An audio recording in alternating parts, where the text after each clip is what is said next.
God said, "Look, I have given you all the plants that have grain for seeds, and all the trees whose fruits have seeds in them.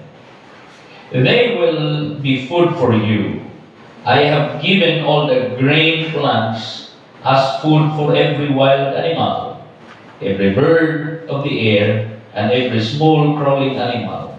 And it happened, God looked at everything He had made, and it was very good. Evening passed, and morning came. This was the sixth day.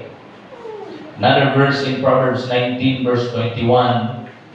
People can make all kinds of plans, but only the Lord's plan will prevail. Lord, bless ang imong pulong karon, panalanginin mo mga kanakan, mga bataling mo. Ako girebuke ang tanang buhat sa kaaway sa pagdisturbo, walay dapit. In the name of Jesus. Amblihan mo ang among mga